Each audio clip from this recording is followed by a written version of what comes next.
Coming up, we are unpacking Amazon's fall hardware event. Take my money. Take it. Take it now. This is Double Tap, where blind people talk tech. Here's Stephen Scott and Shaun Preece.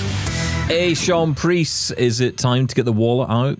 Dust off that credit card, is it? Oh, you are not wrong. You know what? We've been spoilt with the Tech-tember. There's just been so much good stuff. Yeah, I may have to watch my spending this particular month. I think you're done, sir. Let's just say I may have spent a few dollars already on various things, which we will get to in the coming days. Like what? Well, I may have bought a new iPhone. But which one? That's the question. And maybe some new glasses. Yeah. Anything else, Stephen Scott? Maybe some other bits we'll get to tomorrow on the show, because there's too much to talk about. Too much going on. We've got all the big news. Yes. Big breaking news. Breaking news. Amazon announcing things. Yes, I was excited by this event. Like I've been saying, I think Amazon have been lagging behind the competition lately. It just seems like so long since we've had a new speaker, which is all I care about, I'll be honest. Yeah, I know that's all you're interested in. Well, we're going to be joined not too far away. We're going to be joined by David Ward from the Echo Tips podcast. He's going to be with us shortly.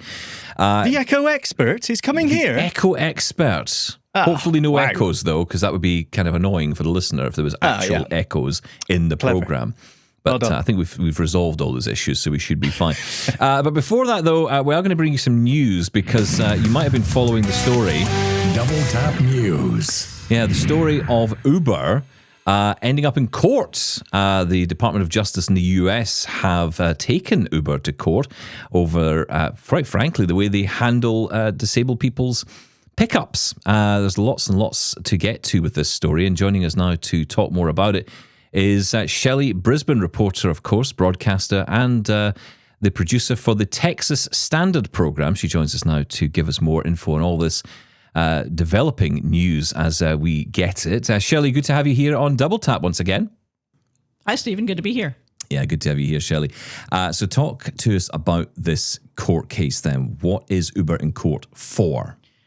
Well, the U.S. Department of Justice filed suit against Uber, saying that it violated the Americans with Disabilities Act by discriminating against passengers with disabilities, specifically not giving passengers enough time to enter vehicles or canceling rides arbitrarily when drivers found out that a passenger was using a service animal or a stowable wheelchair, one that you can put in the trunk of the car. And so that's basically the case. The Americans with Disabilities Act says that organizations that, like Uber, public accommodation organizations, have to serve everyone and make reasonable accommodations. And so this suit alleges that they did not do that. Oh, of course. I mean, that's outrageous. We should be out with the pitchforks and torches, right? The Uber are a disgrace. But isn't the problem that they do make rules for this? Haven't they got policy about this? Well, that's the first thing that Uber will tell you. They've been sued before, by the way, for other alleged discrimination, and they say that they had policies in place at that time, that they have policies in place now. And what they usually say, Uber, the company, says, is that drivers have not obeyed those policies. Or they say, oh, drivers are told there's a zero tolerance policy. They know that they're supposed to serve disabled riders, but Uber wants to separate itself from the essentially freelancers, if you will, who work as their drivers. And the drivers are saying, or the drivers, the disabled riders are saying, this driver drove away from me when he saw my service dog, or he tried to charge me a cleaning fee for my service animal, which is also against the Uber policy. And so Uber says, well, we gave them a policy and they didn't follow it. Yeah, and look, isn't that fair enough? Sorry, Stephen. If they've got a policy in place, but their drivers are not following that, I suppose that the question then is, well, what are they doing to those drivers that fail to follow that policy? Right. So is the driver being disciplined, or is the driver being fired, or is something happening to the driver that would prevent that would create a disincentive for the driver doing it. Also, is the passenger, in the case of a cleaning fee or a fee for cancellation that was not the passenger's choice, is the passenger being compensated for that? I mean, the suit has specific instances of people who were really inconvenienced. So it's not even just, here's $5, we'll get you another ride, but oh, I missed my flight, or I, somehow have been humiliated personally because I'm having to explain in front of my friends why I can't get access to this Uber driver. There are all sorts of reasons that not being able to get an Uber ride would be extremely inconvenient for somebody. And so passengers are like, well, great, you can distance yourself from the drivers all you want, but you still have these folks working for you. And Uber, because it's a gig economy company, gets to maintain a fair bit of distance from the people who drive on its behalf, but who are actually not their employees. Yeah, it's an interesting one. And of course, you mention people in wheelchairs, you mention those with service animals. Of course, and I know this only too well because it's happened to me and my wife on a number of occasions, people with white canes, people with mobility aids. Sure. They'll drive away from us too. Right. It can be something as complicated as, oh, your dog is in my car and now I'm going to charge you a service fee. Or it can be, oh, I see that you have a white cane, or I see that you have a dog or a wheelchair. I'm just going to book it as the driver. And then not only is that going to happen, but I'm going to charge you a cancellation fee. And if you're in a busy city, I suppose you could go ahead and call another Uber. But if it's a weird time of day, or if you're just very tired and frustrated, or you're concerned that it's going to happen again, then you as a passenger could really be out of luck if you can't get a ride, regardless of what the company's policy is. You can't call the company up at midnight and say, hey, I'm standing on a street corner and your driver passed me by, fix it. Well, can't you? I mean, that's the beauty of using these apps, isn't it? 24/7. There's an app for that. I think in theory, you just basically have to repeat the process. But again, you might have been charged a cancellation fee. You might be embarrassed. Yeah. You might feel unsafe wherever you are. I mean, I keep talking about that because I had that experience. I was getting off a plane at the Austin airport at 1:30 in the morning, and I had an Uber driver. Basically, my issue was that I wasn't where I was supposed to be in the very complicated maze of places that one has to be in that airport to find the car. And I told the driver, I said, I'm at number 2. You want me to be at number 4. Why aren't number 2 and number 4 2 spaces apart? And he's just like, come to number 4. I said, I don't know where that is. And he drove away and I had to pay a fee. Yeah, I think we've all experienced that. Yeah. I didn't use Uber for years and years because the 4 times or 5 times that I tried to use it, I booked it. And then when it said your Uber has arrived, it was suddenly cancelled. Mm-hmm. And I just assumed they've seen the white cane and it was cancelled. So I didn't use it for years. But now that's all I use and I haven't had too many issues. But see, that's the thing, too. You often don't get any information about why they canceled you, either because the driver doesn't want to admit that they've disobeyed the policy. But you can't say, oh, I was canceled because of this cane. What is my immediate recourse? It's not direct. You can go into the app and you can report that you've had an incident like this after you've finally gotten home and you're in a nice, comfortable location, but you can't get your problem fixed in real time. Yeah, there's another side to this story which I don't think many people are talking about, and that is that this case is even in court at all. I mean, considering the current Department of Justice that we have in place right now, it seems almost unusual that we have this case which is defending disabled people's rights. Is that coming up at all in your reporting and your understanding of this case? It was the first thing I thought of, if I'm being honest, and it hasn't come up. And I sort of feel like some people who might be inclined to comment in this way would rather not poke the bear. I mean, that's just sort of my own personal perspective on it.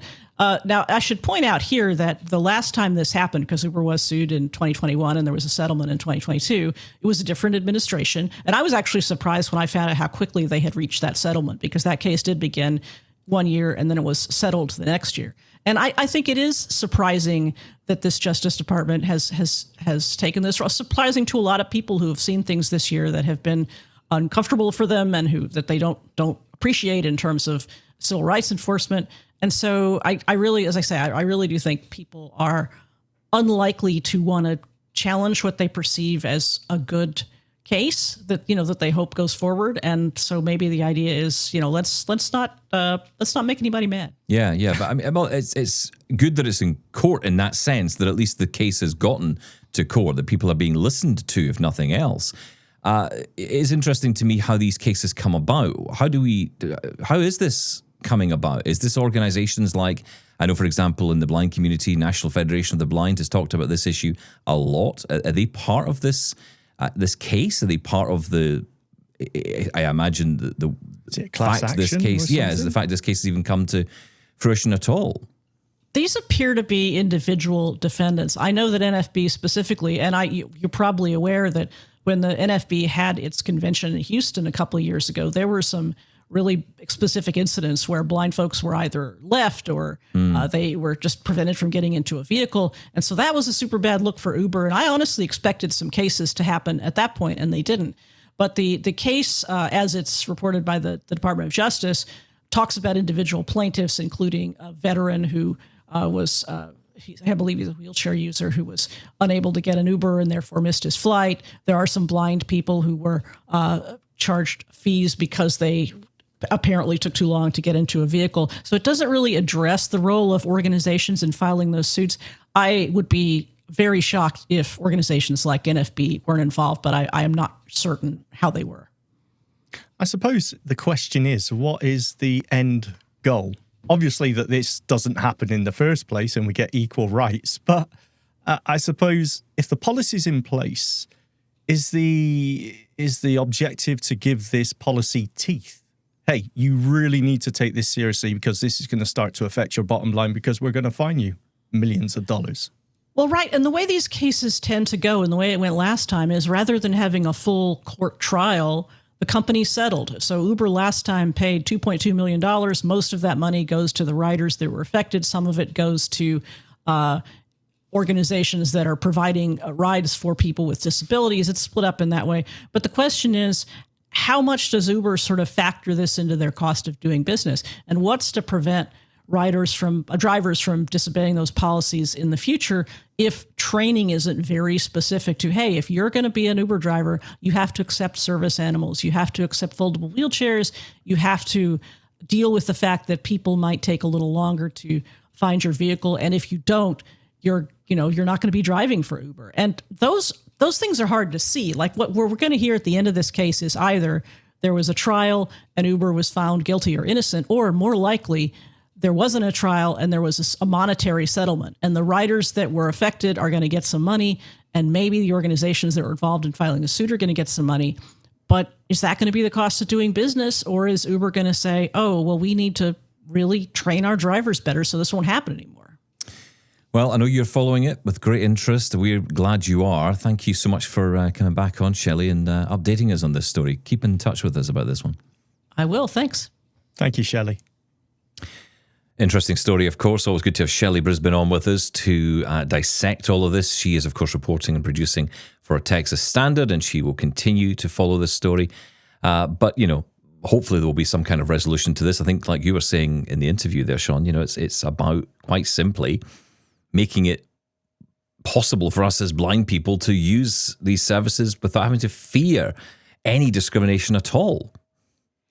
It's just incredibly frustrating, right? And the thing is, even though there's policies or even legislation in place to try and make these things disappear and not happen, the fact is, what's the consequences? If a driver can, cancel or refuse and just carry on like nothing happened because the company doesn't actually do anything about that, then the policies are pointless. Yeah. So, it'd be interesting to see the result of this, but I fear it's going to be the same again, settled out of court, and let's keep going on as we are. And of course, let's not forget us folks with the humble white canes as well, who've been refused many times. That happens to a lot of different people and for a lot of different reasons, which is always interesting. Anyway, let's move on because we want to get into the Amazon Fall Hardware events. We got new toys. And that means we got a new guest to talk to as well, which is cool. Let's bring in David Ward, who is host of the Echo Tips podcast. Good to have you here with us on Double Tap once again. David. Good to be here, man. And toys. Oh, it's cool, right? Yeah, toys. Yeah, it's very terribly exciting, man. Yeah. It is. And plenty to sink our teeth into. I want to maybe revisit your show, your Echo Tips podcast, and maybe have a think about what you said might come out. Obviously, we know now what's come out, but what were your predictions before going into this? Well, I got out a really nice cloth and polished my crystal ball and tried to peer into the future. I was expecting maybe some form factor changes slightly. I was expecting maybe some consolidation because it feels like we have certain products that are like right up against each other. And what was the other thing? Oh, and of course, our A-Lady Plus. I was expecting to hear some news about that because it's been in a limited beta for a long time now. And really was wanting to hear what was going to happen with that. Weren't we all? I mean, it kind of annoys me a little bit that, I mean, it seems that, and we should probably lead off with, I think, one of the big headlines, which is that Lady A Plus remains in the US and will continue to remain in the US. So before we all get excited about what we're about to hear about in terms of the devices and the features, I'm afraid to say Lady A Plus is still a US-only thing for now. Yeah, I noticed that. And while I was in the green room waiting to come in here, I did notice on the Was it green room? Wait, hang on a minute. What's that? It's in Double Tap Towers. It's on the floor below. Yeah. It's full of sandwiches. I see. Yeah, I'm always outside. I'm outside coffee. in the trailer, so I don't know what goes on in here.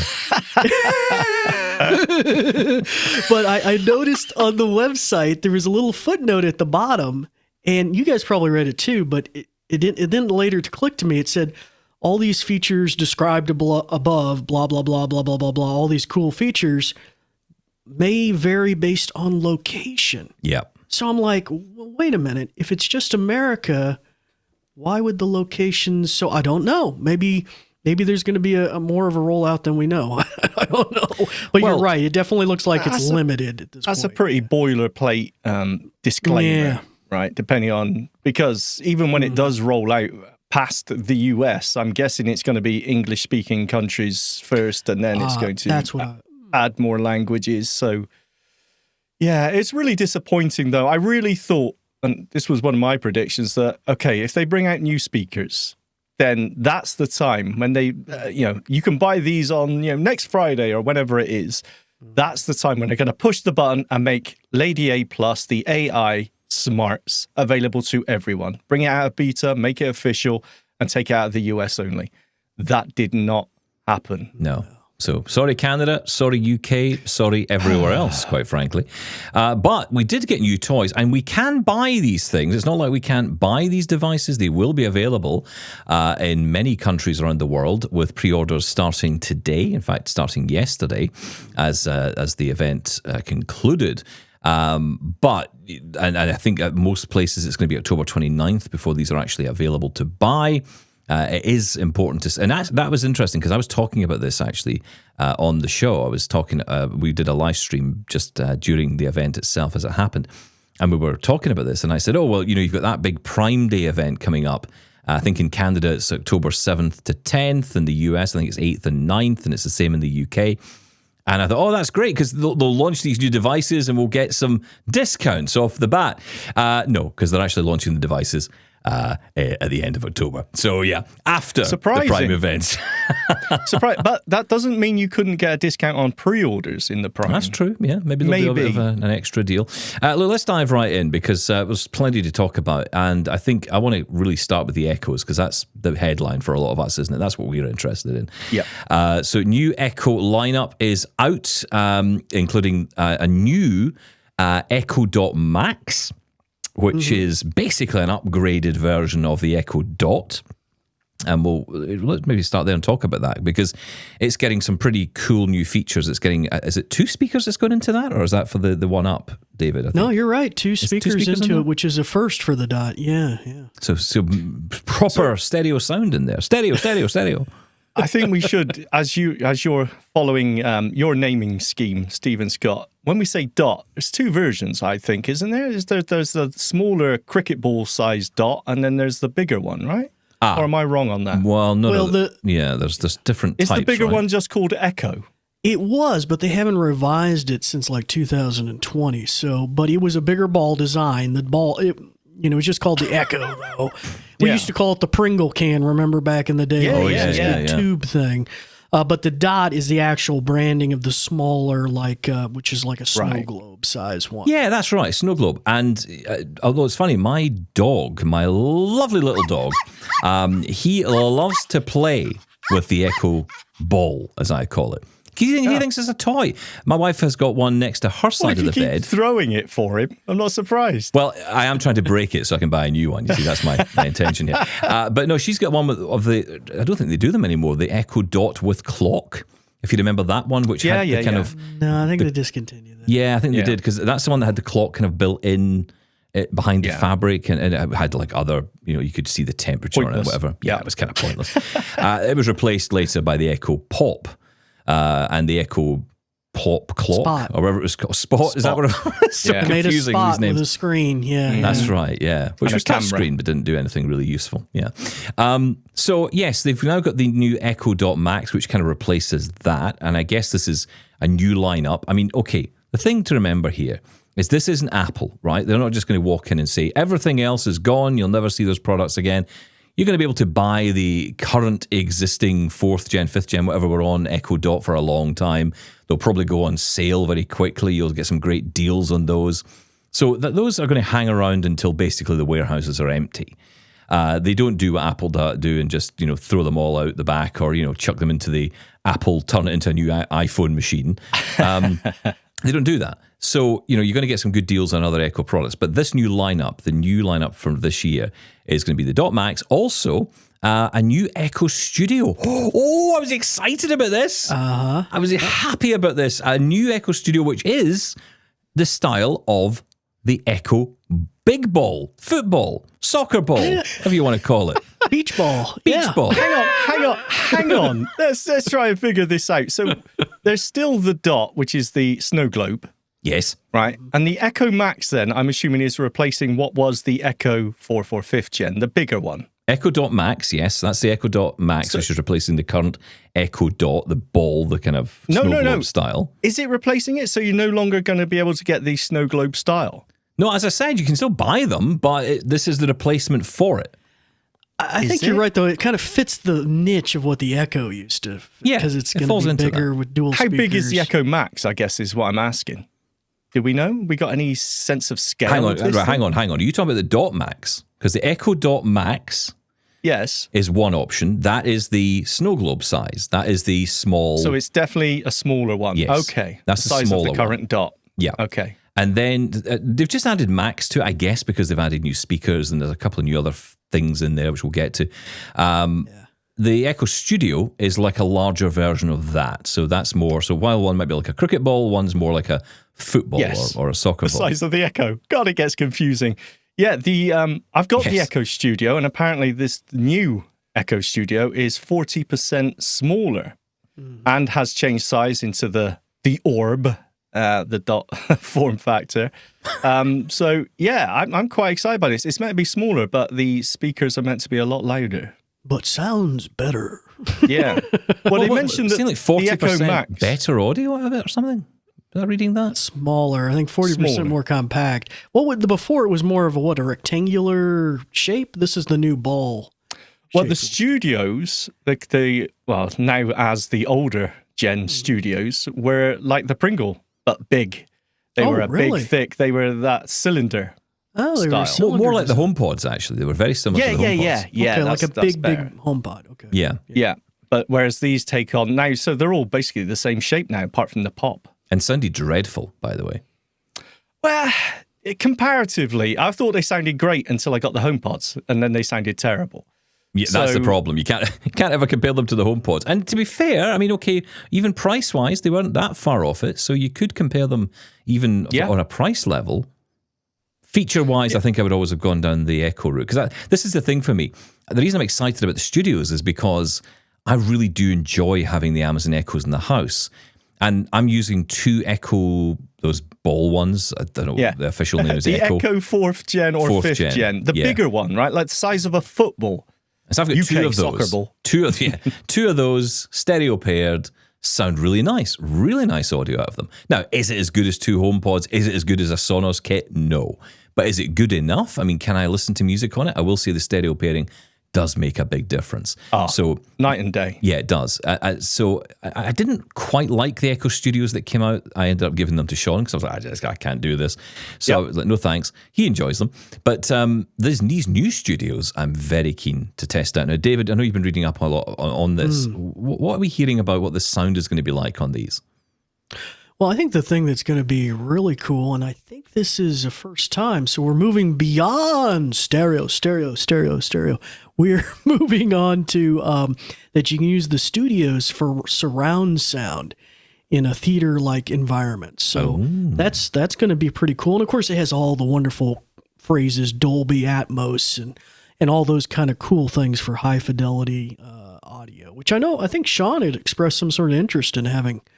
Or he loves the idea of a theater setup. Is that right? Yeah, absolutely. Well, like Stephen said, I love stereo pairing. I think it's fantastic. I think it makes a huge difference when you're listening to music. So I just thought, you know what, I wish I could just add more to the speaker group. And there's no reason now with the generation of Bluetooth we've got, and even with Wi-Fi, there's absolutely no reason why you couldn't add more speakers to a speaker group than 2 or 3 if you include the subwoofer. So I was really hoping they were going to do that. And they have. The only question I do have is they mentioned this is home theater. So you can use 5 speakers with an Amazon Fire TV stick to set up a home surround sound system. Also, you can use the .max for that as well. It isn't just the studios, although I believe the studios are the only ones with the Atmos support. Something else, but I can't remember what else it was. But I'm kind of wondering, if I don't have a Fire TV stick, can I just set up 4 speakers in a room as a quadraphonic sound, as I believe it used to be called? I would love that. Yeah, it would be cool. It would be super cool. And I mean, what did you think of the quality of your current studio that you had? I mean, pretty good. Like I said, yeah, I thought it was really good when I first got it. It did take a little bit tinkering, and then I heard it next to the HomePods. Like most things, though, you can try a pair of headphones and say, these are great, and then try another pair and think, oh, these are rubbish, actually. They are good, but they are not a patch on the HomePods. But I think it is a fair comparison due to the price point of them. They're not too far away from each other.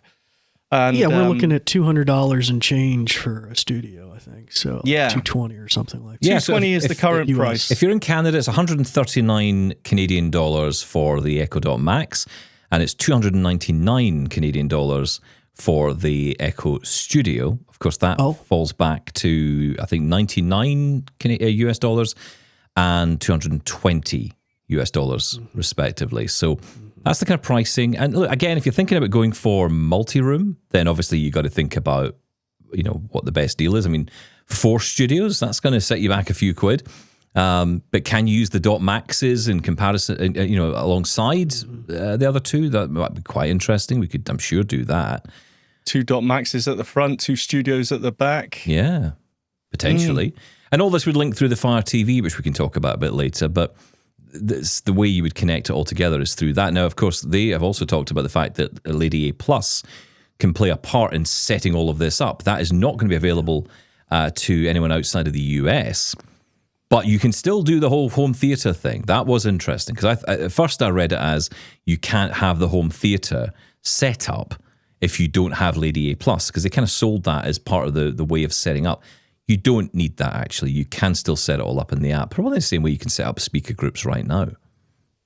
The big thing it was talking about was the way it sets itself up is it will adjust to the ambience of the room, pretty much like most smart speakers do anyway. They'll play a little sound and sort of listen to themselves and adjust the EQ. So yeah, all that. Yeah, pretty much exactly that. Yes, that's exactly what they do. It's the turkey gobbler mode. Yeah, all that stuff. I'm making my own sound effects here. I'm like that guy from Police Academy all of a sudden. Oh, God. So, the AI, I think they overplayed the AI part in that setup. You don't need it, as you said. Should we talk about the shows, I show 2 new versions of the Echo Show coming out, 8 and 11, respective of the size of the actual screens that are on there, right? Echo Show 8, Echo Show 11. David, is anyone excited about this in the blind world? Does anyone care about the screens? No. Do they matter? I know we know what Shaun thinks. Yeah, I mean, it was definitely due a revision. The last Echo show we had revised. I mean, that was the traditional sit on your desk type of show. Was the 8, and I think that was back in 2023. Wow. So, in the 10, you guys might remember the 10 before that, or AK 10 Motion, had that swivel base, you remember, with the little motor, and like it would make the screen and camera follow you around as you moved around. Yes. Didn't like that. Did not like that. Yeah, at it was a all. little weird. And that's You had even one, older. Stephen, didn't you? I had one. I hated it. Because it never liked to look at me. Oh, well, yeah. It would actually look away when I would walk in the room. Don't look It him was in the so eyes. disgusted by my face, my beautiful face, that it would look away when I'd walk in the room. And I thought, I don't like this anymore. And plus the fact it was the whole, combining the screen reader that was built in with actual useful information on the screen and It's just what the it was worst giving you audibly. experience. I'm Yeah. sorry, all the shows I've ever tried, and I've tried it a few times, it's a worse experience than the audio-only one. Now, with that said, I don't use any visuals at all. So for low vision users, maybe there's a benefit. Yeah, because it has a built-in magnifier like Zoom Text you can use in there. So that's true. And maybe if you were using it with a what you guys were talking about before, doorbells like the Ring Video doorbell and the blinks, which we had announcements about that as well. Yeah, maybe. But I know personally the problem I've had with the Echo shows has nothing to do so much with the screen and the camera. Although you guys are right, the screen reader was always a little finicky on there, like at random moments blurting out something that It just changed on the shouts out screen. the weather all the time. Yeah, cold outside. Yeah, okay. But my problem was that they were generally just more buggy, very buggy. Just the responsiveness and different things have always been, and even the Echo Show 8, the newest one that I have here, 2023 edition, which was originally released, it was used on stage for AI stuff. You guys might remember the former director, David, I think Limp, he demoed that. It is horribly buggy, just really bad. I got it out in my living room right now, but it's just, if they could fix that, that would be tremendous to me. But yeah, I mean, they do put out some good noise. They put out some good audio, Yeah. I guess. The bigger ones do, yeah, definitely. Yeah, but the screen utility for a lot of us is kind of limited. I don't know what it would do for you. Yeah, and I think starting prices are in $299 US. It goes. I think I beg up on $249 Canadian, and then $349 I think it is for the larger one, the 11-inch. Which again, if that's your thing, great. I'm not sold. Okay, so that's the lineup. That's the new Echo lineup. Before we move on, thoughts, opinions at this stage. Where are we feeling? I feel excited about the new speakers. I just feel a bit bereft with the fact that I'm not going to get a hands-on with Lady A+. Yeah. Oh, I agree. I'm slightly disappointed that we didn't see more. I was expecting more premium speakers, not just the studios, but maybe a little bit more. But until we hear them or get the reviews of people who have heard them, maybe the sound is still an upgrade to what we're used to from the Echoes anyway. It did mention that the Dot Max is 3 times the bass of the current version.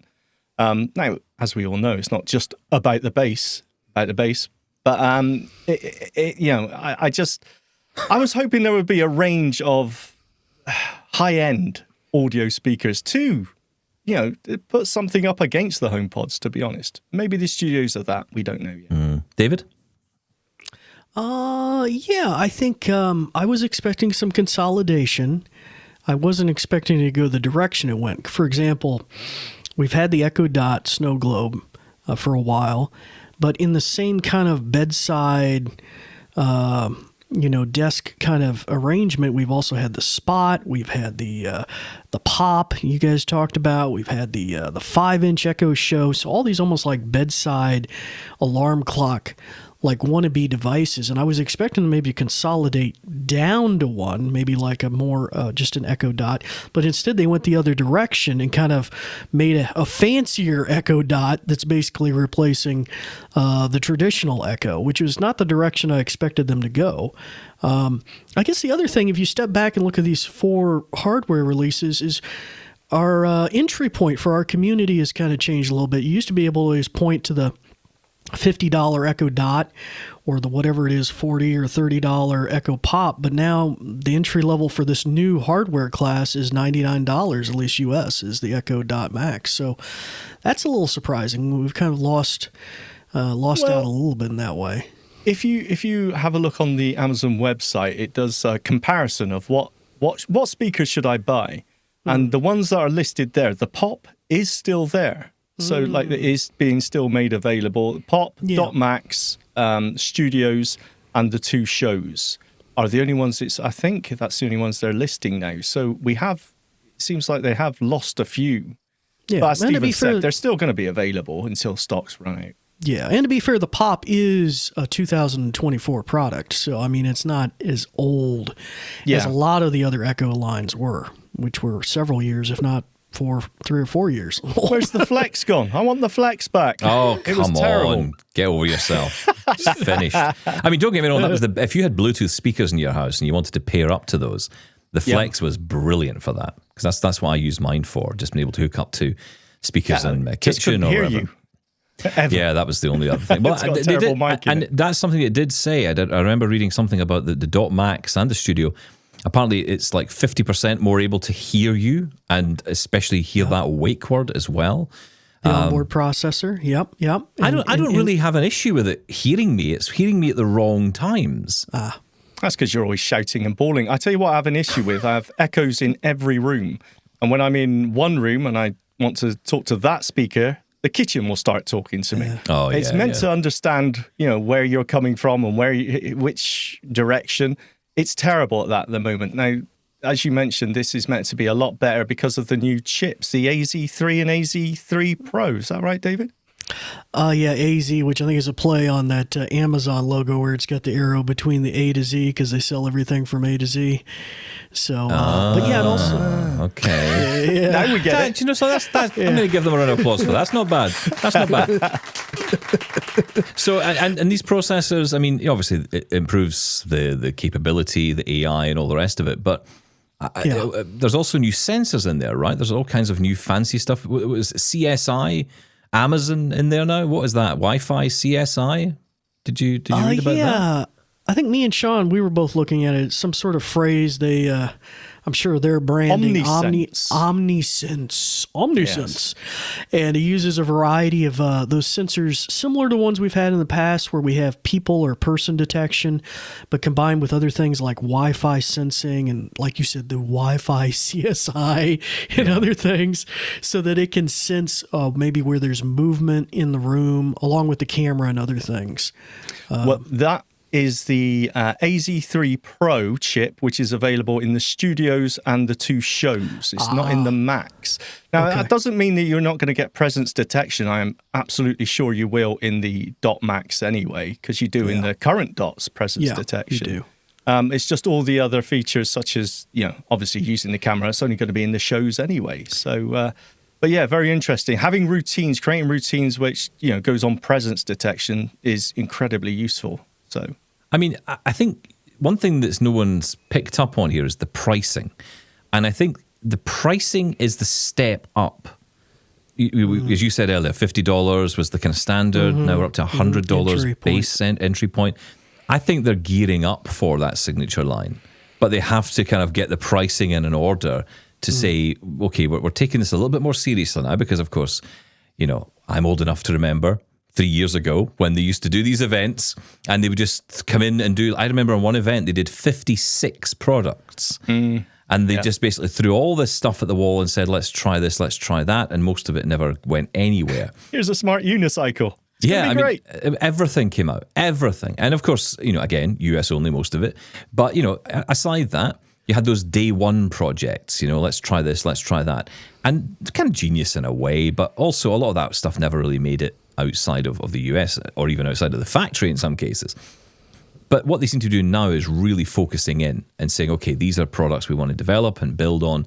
I'm kind of glad at that. I feel this is showing them growing up a little bit and maybe the pricing makes a bit more sense, although not many people are going to be happy with it. But then, as we've said already, wait till the sales days, wait till those Prime days come along because you will get deals on these. Amazon are good at dropping the price.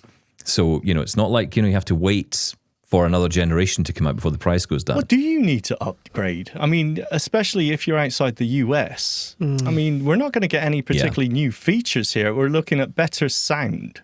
Well, that That's matters to a about lot it. of people, right? So to Yeah, me, of course that it matters. does, And but would I you think upgrade? I would upgrade for the speaker. I would probably upgrade for the studios. I would upgrade. And look, again, when Lady A Plus does come along, as I think the UK press release said, it will unlock new features, obviously. But, that's cool, right? That would be cool when that comes. So if we're able to have that, then that's cool down the line. We'll be prepared for it. The question that hasn't been answered, and I don't know if it will be answered anytime soon, is if current devices are able to use Lady A+. I mean, at first we thought it was only going to go to Echoes with the screens, and then we realized actually the Echoes without a screen could also get access to it. Then, to Sean's point, David, why do we need to upgrade? Well, I can speak to that point. I've been in the beta for a while now with A-Lady Plus, and the moment I turned it on, it was available on all my Echoes throughout the house. Those were Echo Dot's 4th and 5th generation, and the Echo Show 8 I had. So I don't see any reason why it shouldn't. It looks like they've optimized. I mean, they've certainly made that possible. Whether it will be fully optimized for that, maybe they're going to be moving towards this new hardware with this, whatever the fancy term they got, AI edge computing with the processor or whatever. But so far it works on every device I have. So I'm hoping you guys will get similar access soon. But that's the good thing in a sense about Amazon, isn't it? It's a little bit like Microsoft in the sense that the new hardware comes out and you can say, okay, I'll choose to buy this or not. But, your 10-year-old Dell laptop that's lying in the cupboard, can still run software and can still do things. It's kind of cool. I mean, that Pringles can you were talking about earlier. It still works. Still works the Pringle fine. can still works. Still works great. I love Pringles. I'm hungry now. That's it.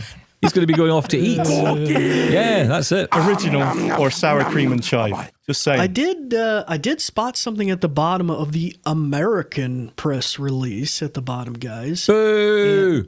Yeah, when I was in the green room eating those little sandwiches, it does say... It's sandwiches in there as well. Show me I'm these on little the tiny visitors. ones. Yeah, they're awesome.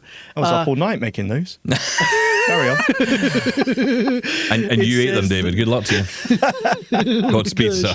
Oh, God. Okay, I need to take some medicine.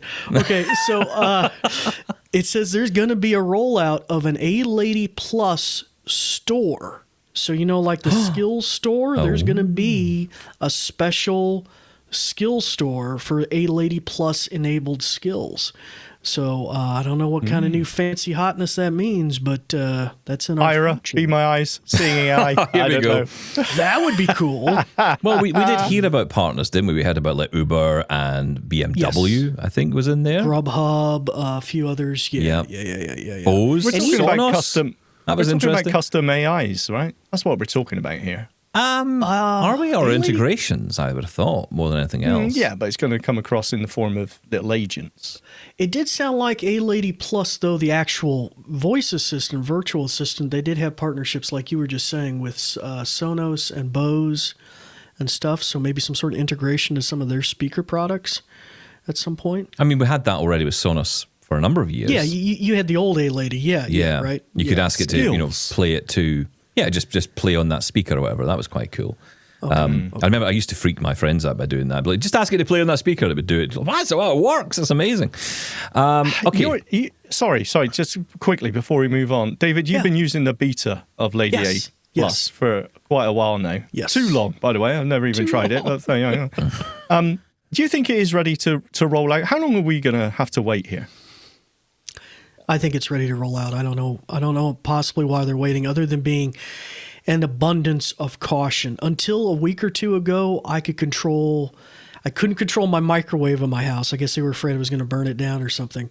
But now I can control all my home automation stuff. I can verbally create a routine. It's just the simplicity of saying, hey, it's cold in here, and it knows to turn on the thermostat and turn it up.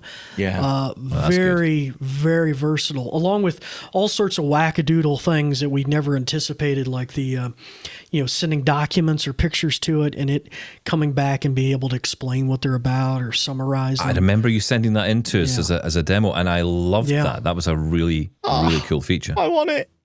Yeah. Okay. I think it's ready. I think it's, and the safety, the guardrails on it, when they did the other one, the previous, Terrible one. terrible dumpster fire attempt, it was bad. The safety guardrails on it were horrible. You could really get it to go down some really gnarly holes and say some crazy stuff.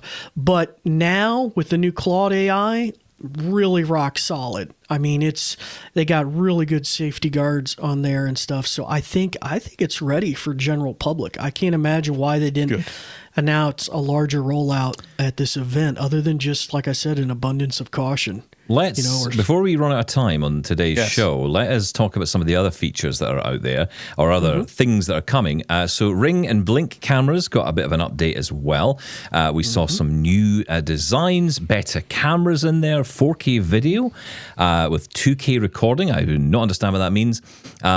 There's also new Blink cameras, as I was mentioning, as well. So that's pretty cool. They're getting updates as well with a weird camera that kind of seems to be able to almost see around corners. I think that was how I was kind of reading 180 degree field of view, which is actually cool. It means you don't need as many cameras. I've got 3 cameras in my back garden to cover everything. Well, with this one, I wouldn't need that many. So well, this one, it kind of, I think what it's doing is it's taking the images and kind of knitting them together, because it's 2 cameras kind of at 90-degree angles to each other. So it must be. Right. It must actually. It's almost like it can see around corners. That's a really Almost good idea.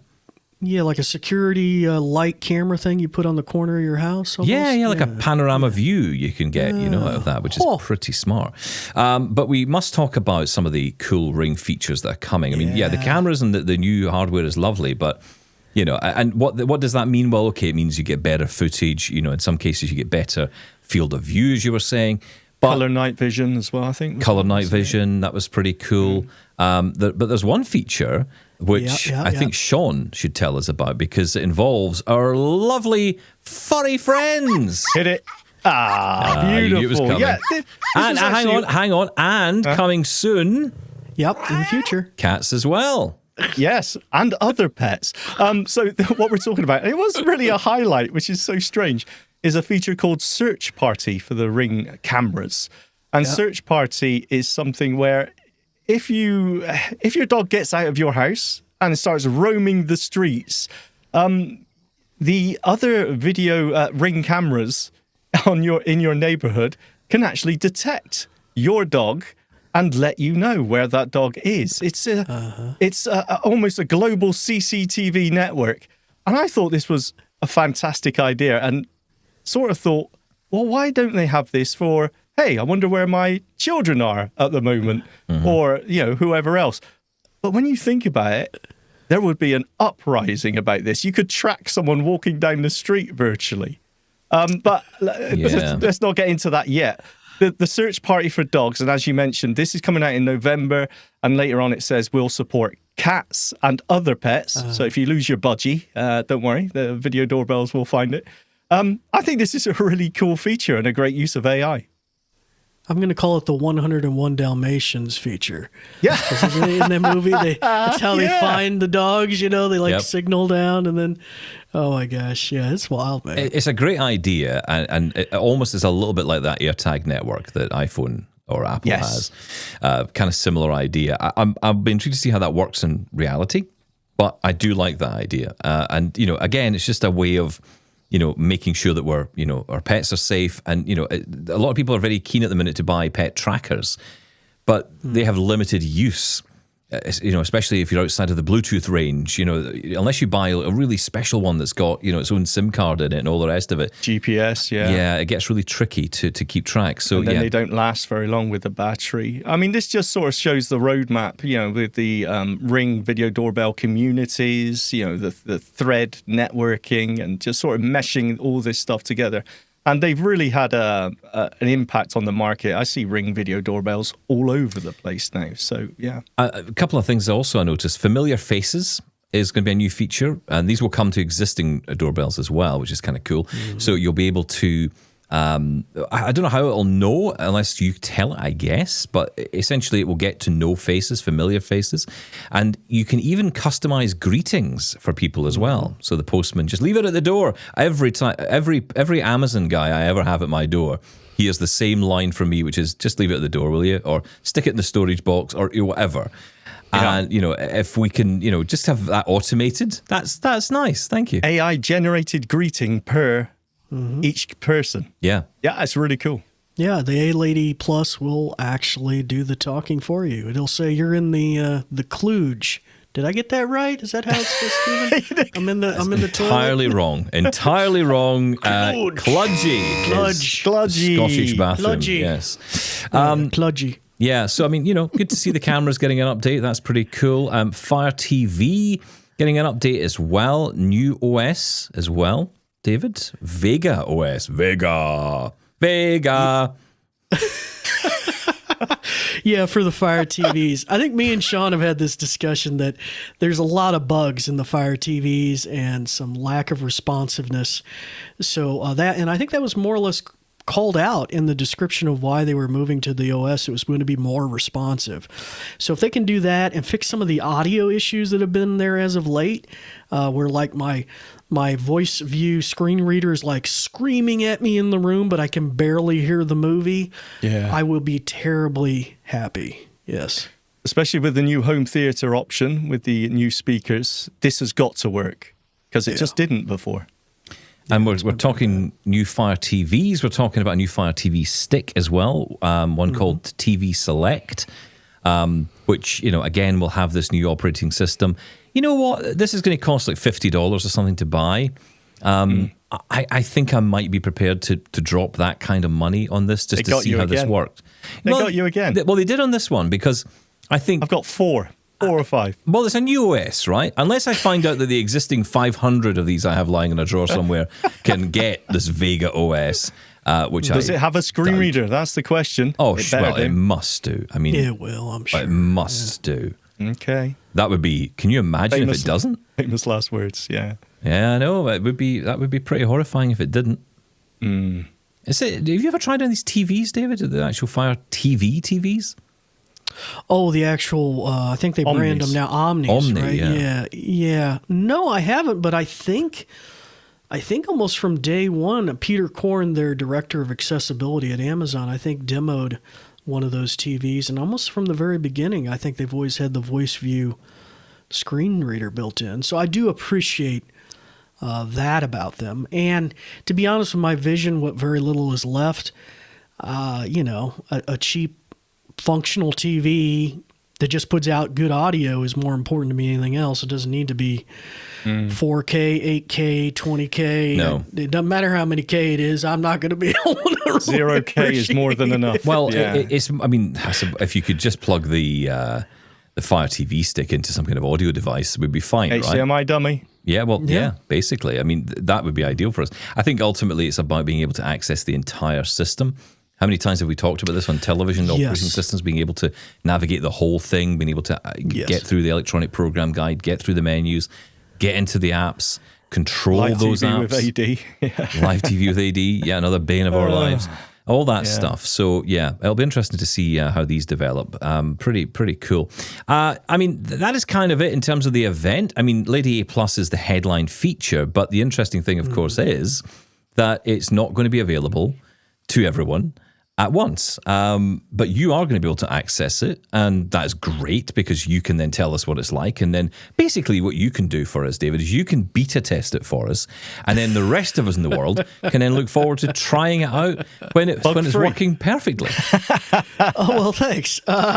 When your microwave catches fire, it needs fixing. When you're on your third house, the upside is the Ring doorbell will tell you there's something wrong. So, the irony is, though, Stephen, is even looking at all our press releases, although maybe I've missed it yet, it talks about you get A-Lady Plus when you buy one of these new devices. It still doesn't tell us about us general American users, who've been maybe in the beta program for months, when we get access. It's kind of weird, this announcement, I think. Hopefully we'll see that come out here soon. Well, let's hope that it's soon, that this actually rolls out, especially to you, because you're right. I mean, even for you, this is still very much coming soon. But, they did say at the event that as these devices launch, so that's October 29th, they'll start to be on sale. Of course, you can pre-order, and I would imagine it might deliver on that day. But at that stage, you'll have access to Lady A+. So that rollout is going to really kick in at that point. I would think. like to hope that in the next couple of months we'll see that rollout, because that's the big reason to upgrade for the rest of us. If you want access to this Lady A+, and I cannot imagine, I mean, I know there's a lot of issues in Europe. Europe is there's a lot of issues there with people and regulations and people saying we're not going to roll products out. We're just not going to have products rolling out in Europe. I'm not convinced that's the issue here, as in, signing up for AI legislation. I think it may be just the sheer number of Echo devices out there and the server load. Maybe it's phased for that reason. Yeah, could be scale. Yeah. I mean, they've got more than a couple of servers, haven't they? They've got a couple in the back. They got a couple of computers in the shed, I'm sure, coping with it all. To be absolutely Well, back fine. in June, Panos said there was 100,000 people already in the beta. So, I think That's they're a lot. working up to it. David, you're the host of the EchoTits podcast. Where do we find it? Oh, at all the places you would expect to find podcasts. I'm at all of them, including YouTube recently. So you can find me any of those places. Yep. Fantastic. David, thank you so much for being with us today. Also, thanks for joining us on our live stream as well. We'll be back with another Double Tap tomorrow. Bye-bye. Can't wait. Bye-bye.